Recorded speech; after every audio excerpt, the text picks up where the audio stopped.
आकर के कहा, महाराज जी राजस्थान से मीराबाई आई है आपका दर्शन करने के लिए। महाराज जी ने कहा, मीराबाई से कहना मैं जानता हूं मीराबाई भगवत प्राप्त भक्त है, वो भगवान को प्राप्त कर चुकी है, पर मेरा नियम है कि मैं किसी स्त्री का दर्शन नहीं करता, मैं नहीं मिलूंगा उससे। सेवक ने आकर के मीराबाई को बताया, महाराज जी आपसे नहीं मिलेंगे, वो किसी स्त्री का दर्शन नहीं करती। तो मीराबाई ने कहा, एक संदेशा और ले जाओ। कागज पे कुछ लिख करके दिया और मीराबाई का संदेशा पहुंचा, और जैसे ही उस पत्र को पढ़ा, मीराबाई ने पत्र में लिखा, मैंने तो सुना है इस दुनिया में एक ही पुरुष है जिसका नाम है कृष्ण है, मुझे क्या पता कि बाबा जी तू भी पुरुष है, क्योंकि वेद ने भगवान का नाम पुरुष लिखा, पुरुष शब्द का प्रयोग किया वेद में, शैष्यशी लिखा विपुरखा, यानी पुरुष नाम का जो व्यक्ति है वो केवल परमात्मा है और कोई नहीं। और जैसे कागज पढ़ा तो दौड़ करके स्वामी जी आ गए और हाथ जोड़ के कहा, देवी अब तक तो मैं गलत फहमी नहीं था, मुझे क्या पता, आज तूने मेरी आंख खोल। तो पुरुष नाम की यदि कोई चीज है तो केवल परमात्मा है।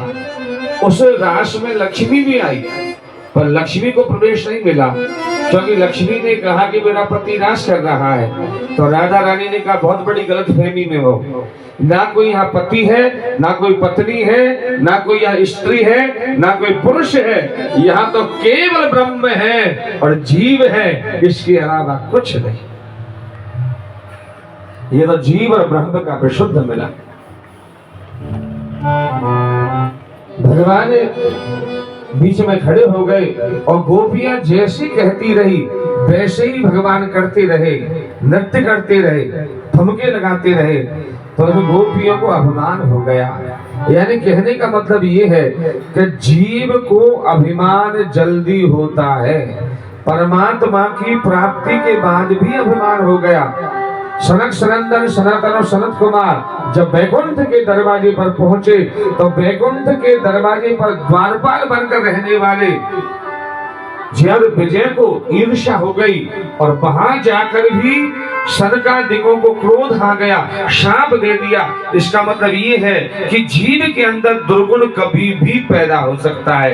यदि दुर्गुण रहित विकार रहित दुनिया में कोई है तो केवल परमात्मा है। उस दुनिया में अद्वितीय कोई है तो केवल परमात्मा है, उसके अलावा कोई नहीं। पर सूर्य भी अद्वितीय नहीं है, सूर्य के लिए भगवान ने चंद्रमा बना दिया। भगवान ने देखा गोपियों को अभिमान हो गया तो भगवान वहां से अंतर्धान हो गए और एक गोपी को लेके गए। कश्यप ने कहा गोपी, वो गोपी कौन है? राधा रानी है। भगवान ने राधा रानी के बाल बनाए, छोटी बनाई। राधा रानी को भी अभिमान हो गया। राधा रानी बोली, मुझे भी नहीं चला जा रहा है। भगवान ने कहा तो मेरे कंधे पे बैठ जाओ। और मीराबाई एक मिट्टी की राधा रानी मिट्टी की दीवार पर खड़ी हुई, पैर बढ़ाया, भगवान ने कंधा बढ़ाया और तत्रैव अंतर्धीयते, भगवान वहां से भी अंतर्धान। ये गोपियां पीछे से आई, उन्होंने राधा रानी को देखा। राधा रानी कृष्ण कहाँ है? बोला मुझे भी छोड़ के चले गए।